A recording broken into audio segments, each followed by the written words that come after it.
Everyone, welcome back to the BPSC prelims Ghatna Chakra previous year question and answer series. यह इस series का चौथा video है। इससे पहले के वीडियोस में हमने कुछ टॉपिक्स को कवर किया था। वो टॉपिक्स थे मौर्योत्तर काल, गुप्त एवं गुप्तोत्तर युग। आज हम शुरू करेंगे प्राचीन भारत में स्थापत्य कला और कोशिश करेंगे कि आज एंशिएंट हिस्ट्री से जो भी क्वेश्चंस अभी तक पूछे गए हैं उस पर पर्याप्त डिस्कशन कर इसे एंशिएंट हिस्ट्री को आज खत्म करें। आज का हमारा पहला प्रश्न है, बराबर की गुफाओं का उपयोग किसने आश्रय गृह के रूप में किया? तो ये आजीविकों ने।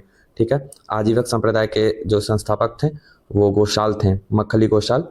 और ये जैन धर्म या महावीर के समकालीन थे। भगवान जो महावीर हैं उनके समकालीन थे। ठीक है, आजीविक संप्रदाय मुख्यतः नियतिवाद से संबंधित है।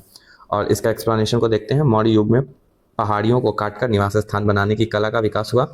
यह आप बीपीएससी मेंस में भी पढ़ेंगे। मौर्य कला में अशोक तथा उसके पौत्र दशरथ के समय बिहार के समय बराबर तथा नागार्जुनी पहाड़ियों को काटकर आजीविकों के लिए आवास बनाए गए। अशोक के समय बराबर पहाड़ी की गुफाओं में सुदामा गुफा, याद रखना है, सुदामा गुफा, कर्ण चौपड़ ये गुफा आदि प्रमुख हैं। अगला क्वेश्चन है, भारतीय कला में स्तूप, चैत्य और विहार का निर्माण निम्नलिखित में से किससे संबंधित है? तो ये बौद्ध धर्म से संबंधित है। तो इसमें स्तूप क्या होता है? तो यहाँ दिया गया है कि स्तूप एक गोलाकार समाधि स्थल है जिसमें मुख्यतः महात्मा बुद्ध और उनके प्रिय शिष्य, इस पर ध्यान रखना है, महात्मा बुद्ध के साथ साथ उनके प्रिय शिष्यों के शारीरिक अवशेषों को रखा गया है। ठीक है, उसके अलावा स्तूप जो है वो पूजा स्थल है, किंतु इसमें पूजा कक्ष नहीं होते। चैत्य क्या है? तो ये चैत्य जो होता है वो उसमें प्रार्थना कक्ष होता है और पूजा के लिए भी कक्ष होता है। और इसके बाद है विहार। विहार का क्या है? तो जो भिक्षुओं का निवास स्थान है उसे विहार कहा जाता है। अगला हमारा क्वेश्चन है, खजुराहो मंदिर स्थापत्य के निर्माण में सहयोगी थे? तो चंदेल वंश के समय खजुराहो मंदिर का निर्माण हुआ था। तो चंदेल राजवंश जो है मध्य प्रदेश के छतरपुर जिले में था। उसके आगे है हमारा क्वेश्चन, कला की गांधार शैली निम्न समय में फली फूली? तो ये कुषाणों के समय फैली। ठीक है, कुषाण कनिष्क जिस राजवंश के शासक थे। ठीक है, और गांधार शैली के अलावा कनिष्क के शासन काल में एक मथुरा शैली भी का भी उत्कर्ष हुआ था। ठीक है, दोनों मूर्ति निर्माण की एक शैली थी। गांधार शैली जो थी वो ग्रीक और रोमन कला से संबंधित थी, उनके जो मिक्सचर से बनी थी गांधार शैली। मथुरा जो शैली थी वो एक तरह से स्वदेशी शैली थी। आपको जो गांधार शैली है इसमें बुद्ध की मूर्तियों में घुंघराले बाल दिखेंगे, जबकि मथुरा शैली में स्वदेशी रूप से उनको दिखाया गया है। ठीक है, अगला हमारा क्वेश्चन है, बुद्ध की प्राचीनतम प्रतिमा किस शैली में प्राप्त हुई है? तो ये बुद्ध की प्राचीनतम प्रतिमा गांधार शैली में प्राप्त हुई है। और इसके एक्सप्लेनेशन को देखते हैं। कुषाण काल में ही गांधार एवं मथुरा कला शैली के तहत बुद्ध एवं बोधिसत्वों की बहुसंख्यक मूर्तियों का निर्माण हुआ। ठीक है, अगला हमारा क्वेश्चन है, झांसी के पास देवगढ़ का मंदिर और इलाहाबाद के पास गढ़वा का मंदिर में बनी मूर्तियां किस कला के महत्वपूर्ण अवशेष हैं? तो ये गुप्त कला। ठीक है, एक चीज याद रखना है कि देवगढ़ का मंदिर जो है वो झांसी के पास है और इलाहाबाद में क्या है? गढ़वा मंदिर। और ये सब गुप्त कला से संबंधित है। बोधिसत्व पद्मपानी पेंटिंग स्थित है कहाँ? तो ये अजंता में है, बोधिसत्व पद्मपानी। ठीक है, इसका एक्सप्लेनेशन को देखते हैं। बोधिसत्व पद्मपानी की पेंटिंग अजंता में स्थित है। ध्यातव्य है कि यह असाधारण भित्ति चित्र लगभग पांचवी से छठी शताब्दी के मध्य का है, जो अजंता के चट्टानों को काटकर बनाए गए बौद्ध मठ में आंतरिक भाग में संरक्षित है। यह राजसी और दैवी यह स्थिति दोनों को संकेतक के रूप में पहने जाने वाले विस्तृत मुकुटों का एक प्रारंभिक दृश्य प्रदान करता है। निम्नलिखित अभिलेखों में से किसमें विधवा दहन का उल्लेख है? ठीक है, ये बहुत इंपॉर्टेंट क्वेश्चन है। विधवा दहन यानी सती प्रथा, मेनली आप समझ लीजिए। तो ये भानुगुप्त के एरन अभिलेख में था। ठीक है, सती प्रथा का प्रथम उल्लेख जो कि 510 ईसा पूर्व में 510 एडी में आया होगा इसमें। और जो सती प्रथा का जो नवीनतम जो सबसे वर्तमान में जो घटना देखी गई है वो 1989 या 87, मैं अभी कंफ्यूजन है मुझे, बट 89 या 87 में राजस्थान में देखी गई थी। रूप कंवर नाम की एक महिला थी, उन्होंने अंतिम बार सती प्रथा को अपनाया था। अगला हमारा क्वेश्चन है, इसका एक्सप्लेनेशन भी देख लेते हैं। इस अभिलेख में भानुगुप्त के मंत्री गोपराज के युद्ध में मृत्यु हो जाने के बाद उसकी पत्नी सती होने का उल्लेख है। यह अभिलेख 510 ईस्वी का है। एरन मध्य प्रदेश के सागर जिले में स्थित है। ठीक है, अगला हमारा क्वेश्चन है खजुराहो मंदिर स्थापत्य के निर्माण में प्रमुख सहयोगी थे, तो ये चंदेल थे। ठीक है, ठीक है, इस क्वेश्चन में इसके डिटेल्स को भी देखते हैं। यहाँ के मंदिरों में कंदारिया महादेव सर्वोत्तम है। ठीक है, ये याद रखना है। कंदारिया महादेव मंदिर जो है उसका निर्माण चंदेल राजवंश के द्वारा करवाया गया था। ये बीपीएससी में काफ़ी पूछा जाता है ये क्वेश्चन, कंदारिया महादेव या राजराजेश्वर मंदिर, तो आप इस पर विशेष स्टडी करके जाएं। उसके बाद है बड़ा बुदुड़ विश्व में सबसे अद्भुत स्तूप है और इसकी मूर्ति और मूर्ति कला का शानदार उदाहरण है। तो भारत और जावा कला, जावा यानी आधुनिक जो इंडोनेशिया वाला क्षेत्र है। ठीक है, बड़ा बुदुड़। ठीक है, अगला हमारा क्वेश्चन है चीनी स्रोत के अनुसार श्रीलंका के शासक मेघवर्मन ने गया में बौद्ध मंदिर बनवाने की अनुमति के लिए निम्नलिखित में से किस गुप्त राजा के पास मिशनरी भेजी थी? तो ये समुद्रगुप्त के पास भेजी थी। ठीक है, अगला क्वेश्चन है हमारा टॉपिक है दक्षिण भारत से संबंधित। चोल वंश के संस्थापक कौन थे? तो चोल वंश के संस्थापक थे विजयालय। और चोल वंश जो था प्रारंभ में पल्लवों के सामंती सरदार थे। ठीक है, उसने लगभग 850 ईस्वी में तंजौर को अपने अधिकार में कर लिया। तंजौर वर्तमान तंजावुर के शैव मंदिर या राजराजेश्वर या बृहदेश्वर मंदिर का निर्माण राजराज प्रथम के काल में हुआ था। यह इंपॉर्टेंट है। चोल काल किसके लिए प्रसिद्ध था? तो ये ग्राम पंचायत के लिए प्रसिद्ध था और इससे संबंधित जो उल्लेख है वो उत्तर मेरुड़ अभिलेख में मिलता है। ठीक है, यह इंपॉर्टेंट है। क्वेश्चन रिपीट तो होता है लेकिन हो सकता है कि इसके आसपास ही अगला क्वेश्चन बनाया जा सके, तो आप इसके बारे में स्टडी करके जाएं, हर ऑप्शंस पे सोच कर जाएं। ठीक है, अगला हमारा क्वेश्चन है कौन सा मध्यकालीन भारतीय साम्राज्य व्यापक स्तर पर स्थानीय स्वशासन के लिए प्रचलित था? या ये फिर चोल साम्राज्य होगा। कैलाशनाथ मंदिर किस वंश ने और किस राज्य में बनाया? तो कैलाशनाथ मंदिर बनाया था पल्लव राजवंश ने तमिलनाडु में। अगला हमारा क्वेश्चन है निम्नलिखित में से कौन सा मंदिर कांचीपुरम में स्थित है? तो एक काम्बड़ेश्वर मंदिर जो है कांचीपुरम में स्थित है, याद रखना है इसे।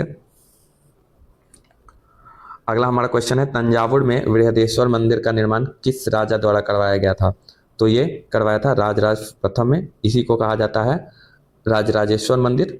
ठीक है, अगला हमारा क्वेश्चन है और इस मंदिर का निर्माण कब हुआ था इसका एक्सप्लेनेशन में देख लेते हैं। तो ये 1003 से 1010 ईस्वी के बीच चोल शासक राजराज प्रथम ने करवाया था। ठीक है, निम्नलिखित में से चेर वंश की राजधानी कौन सी थी? तो ये कुरूर थी चेर वंश की राजधानी। इसके एक्सप्लेनेशन को देखते हैं। चेर राजवंश ने दक्षिण भारत में दक्षिण पश्चिमी भाग पर शासन किया। वर्तमान में केरल तमिलनाडु का जो कुछ भाग है वहाँ पे केरल स्टेट गजेटियर के अनुसार चेरों की राजधानी वांजी का भी उल्लेख मिलता है, जिसकी साम्यता कुछ विद्वान कुरूर से ही करते हैं। ठीक है, और जो उदय जीरल था वो चेर राजा था। निम्नलिखित राजवंशों में किसका उल्लेख संगम साहित्य में नहीं है? तो चेर, चोल और पांड्या तीनों का है, तो कदम का नहीं है, तो इसका उत्तर हो जाएगा ए। अगला हमारा क्वेश्चन है संगम युग में उरैयूर किसके लिए फेमस था? ठीक है, तो ये कपास के व्यापार का महत्वपूर्ण केंद्र था। ठीक है, उरैयूर एक जगह का नाम है और याद रखना है जो मैंने ऊपर बताया था उत्तर मेरुड़ वो अलग है, वो ग्राम प्रशासन से संबंधित अभिलेख है। इसके एक्सप्लेनेशन को देखते हैं। तमिलनाडु के तिरुचिरापल्ली में अवस्थित कावेरी नदी के तट पर उरैयूर संगमकालीन महत्वपूर्ण नगर था। संगम युग में उरैयूर सूती वस्त्रों का बहुत बड़ा केंद्र था। इसका विवरण पेडी प्लस ऑफ द एरिथ्रियन सी में अगाड़ू नाम से मिलता है।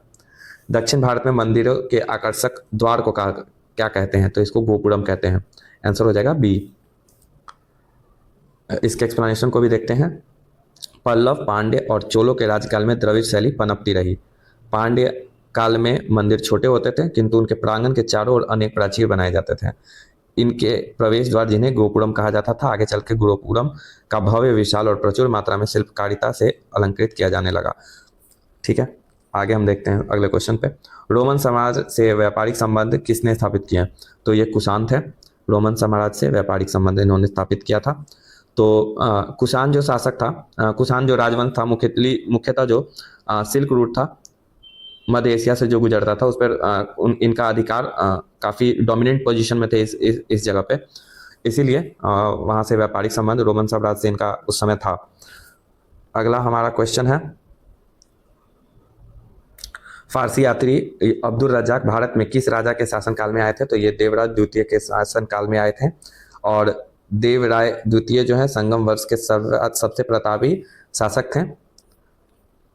और आगे हम अगले टॉपिक पे चलते हैं, जिसका जो टॉपिक है वो है प्राचीन साहित्य एवं साहित्यकार।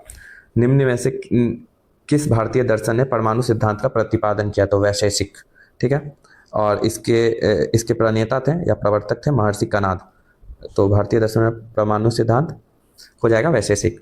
कालिदास के कुमार संभवम में किस पौराणिक चरित्र, ठीक है, यहाँ कैरेक्टर की बात हो रही है, तो ये कार्तिकेय पे बेस्ड है। कालिदास के संस्कृत महाकाव्य कुमार संभवम भगवान शिव और देवी पार्वती के पुत्र कुमार कार्तिकेय स्कंद के जन्म की कहानी है, ठीक है। यहाँ चरित्र की बात हुई, अगर लेखक हो जाता तो यहाँ पे कालिदास हो जाते हैं। मुद्रा राक्षस के लेखक कौन है? तो ये विशाख दत्त है, और इससे मौर्य इतिहास के बारे में पता चलता है और चंद्रगुप्त मौर्य के जीवन पर किससे संबंधित इसमें बातें लिखी गई हैं। मेगास्थनीज की पुस्तक का नाम क्या है? तो ये इंडिका है। इंडिका पुस्तक के लेखक कौन है? तो ये मेगास्थनीज है, फिर से वही क्वेश्चन है। अगला हमारा है मैच द फॉलोइंग। तो बृहद संहिता जो है वो वराहमिहिर द्वारा लिखी गई थी। राज तरंगिणी जो है कल्हन के द्वारा लिखी गई है। विक्रमांक देव चरित्र जो है वो विल्हन के द्वारा लिखा गया है। तो बचा ये मूषिका मशात जो कि अतुला के द्वारा लिखा गया है। तो सीरीज क्या बन रहा है? तो ये डी बन रहा है, 4, 3, 1, 2, ठीक है। अगला हमारा क्वेश्चन है मैच द फॉलोइंग है।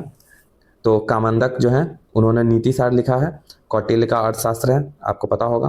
पाणिनि का अष्टाध्यायी है। कालिदास के कुमार संभवम है। कल्हन की पुस्तक का नाम क्या है?